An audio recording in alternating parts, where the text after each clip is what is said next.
Cuando era una niña, Augusta Ada, la única hija legítima del poeta Lord Byron, recibió muchas clases de matemáticas y ninguna clase de literatura. El matrimonio de sus padres había sido breve y amargo. Lord Byron fue un gran poeta romántico, pero no era un buen sujeto y como pariente fue desastroso. Abandonó a la madre de Ada cuando ésta solo tenía un mes y jamás intentó verlas de nuevo. Ada solo supo quién era su padre cuando tenía 8 años y se enteró de que éste había muerto en Grecia luchando contra el Imperio Otomano. Lord Byron pudo haber sido un héroe de la independencia de Grecia, pero en la vida cotidiana era alcohólico, ludópata, mentiroso y promiscuo. Incluso procreó una hija con su media hermana llamada Augusta.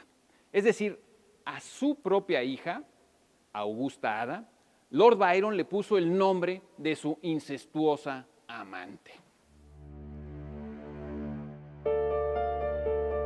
Como ejemplo tan solo de lo truculentas que podían ser sus mentiras, baste decir que Lord Byron afirmaba que su padre se había suicidado cortándose la garganta con una navaja. Pero, al parecer, su padre había fallecido por tuberculosis, una muerte bastante vulgar en aquella época. Así que, con toda razón, su madre no quería que Ada usase el nombre de Augusta, ni que se pareciese en lo más mínimo a su padre. Por eso la acercó a las matemáticas y la alejó todo lo que pudo de la literatura. En 1835, Ada se casó con un aristócrata británico. Hoy la conocemos como Ada Lovelace porque poco después de su boda adquirió el título de Condesa de Lovelace. Ada y su marido tuvieron rápidamente 3 hijos.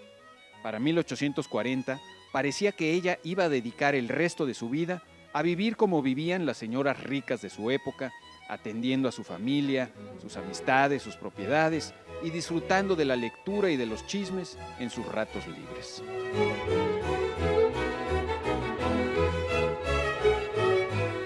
Pero Ada decidió otra cosa.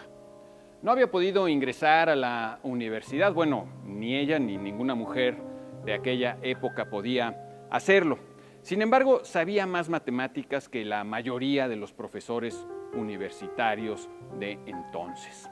¿Qué hizo? ¿Qué podía hacer Ada Lovelace con sus conocimientos y su perspectiva?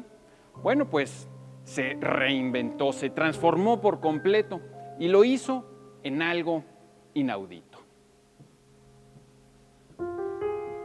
Ada Lovelace fue la primera, y sé que costará trabajo creer lo que voy a decir.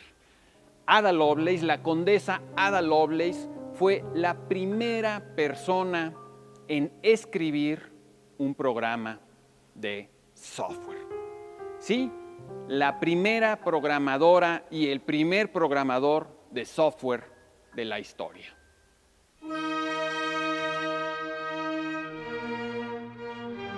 Ada había conocido a Charles Babbage, un matemático, ingeniero, inventor, erudito, que tenía una aguda conciencia de su propia excentricidad. Cuando era joven y estudiaba en Cambridge, Charles Babbage había fundado con sus amigos una curiosa asociación de estudiantes llamada Extractors Club, cuyos miembros se comprometían a liberar a cualquiera de ellos que más tarde fuese encerrado en un manicomio.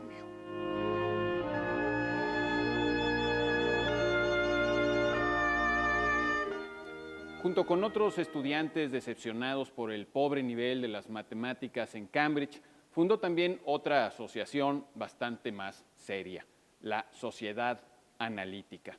Sus miembros se comprometían por escrito a esforzarse al máximo para dejar un mundo más sabio que el que habían encontrado. Charles Babbage comenzó su carrera profesional como, diríamos hoy, actuario. Es decir, haciendo cálculos matemáticos, estadísticos, jurídicos y financieros con relación a todo tipo de asuntos, principalmente para compañías de seguros. Trabajó también un tiempo para la Oficina Postal de Inglaterra. Allí fue el responsable de un gran cambio en la forma en la que se cobraban las tarifas por envío.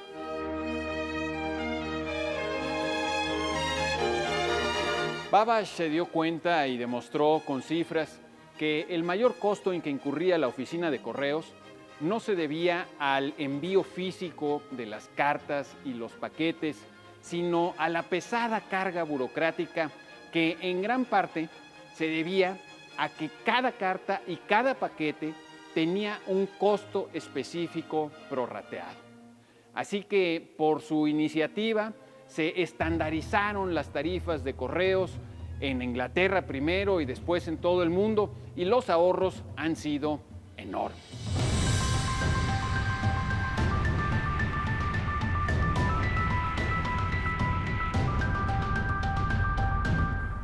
Estamos hablando de algo mucho más sofisticado que la sumadora que inventó Blas Pascal en el siglo XVII y que funcionaba con una serie de discos revolventes, uno para cada dígito decimal. Más tarde, Leibniz perfeccionó ese diseño de Pascal, pero este tipo de máquinas eran, en esencia, ábacos mecánicos. Charles Babbage intentó construir algo completamente diferente, mucho más sofisticado, como he dicho, y su obsesión era que sus máquinas fuesen automáticas.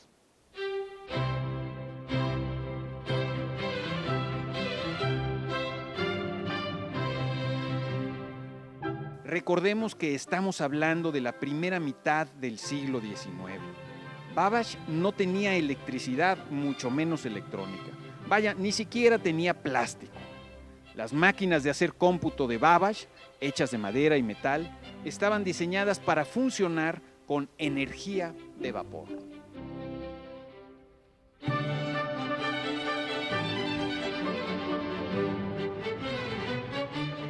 Pese a todo, la última máquina en la que trabajó, llamada motor analítico, tenía la misma estructura modular de las computadoras modernas. Es decir, tenía un CPU o cerebro que él llamaba 1000, tenía también memoria de corto plazo, que nosotros llamaríamos memoria RAM, y se alimentaba con tarjetas perforadas como las que las personas de mi generación pudimos conocer cuando éramos niños. Para entonces, Babbage ya había recibido la ayuda de Ada Lovelace y eso le había permitido ampliar sus ambiciones. Como ya mencionamos, Ada fue quien escribió los primeros algoritmos para ser usados por esta computadora, es decir, la primera serie de instrucciones o de software para una computadora. Y es interesante saber por qué lo hizo. Un científico italiano de la época había escrito un ensayo sobre la protocomputadora de Charles Babbage y Ada tuvo la iniciativa de traducirlo al inglés. Cuando Babbage vio su traducción, animó a Ada a ir más allá y a escribir sus propias observaciones.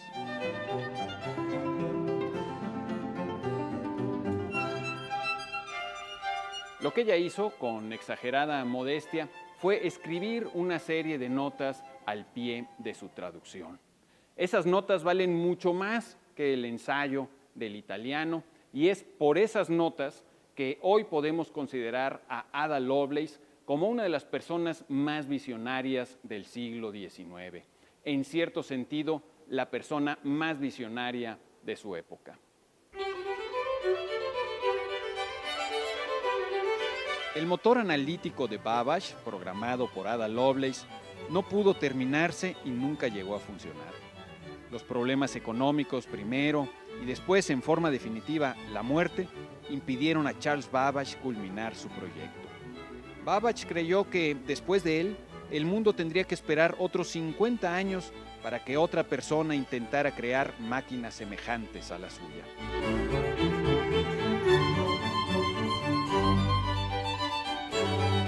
Se quedó corto.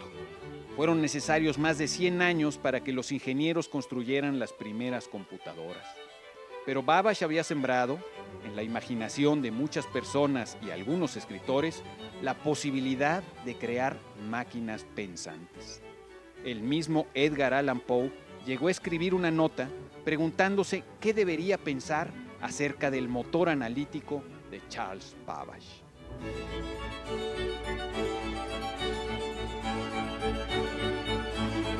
Antes de terminar este relato, me falta añadir un mérito más de mi victoriana favorita, Ada Lovelace.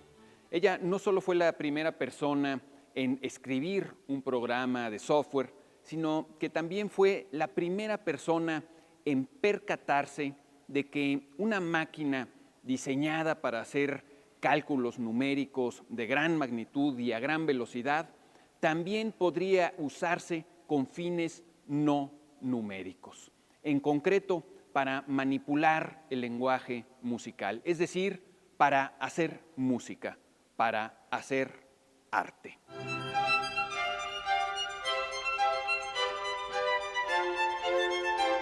Este es otro salto cuántico en la manera de pensar acerca de una computadora. Las primeras computadoras modernas y funcionales son de los años 40 del siglo XX, pero con ellas lo único que se hacía era manejar números y datos.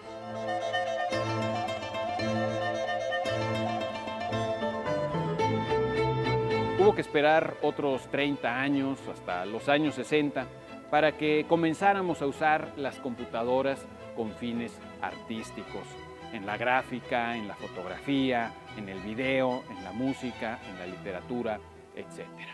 Pero esa es ya otra historia. Soy Pablo Boullosa. Usted tiene la palabra.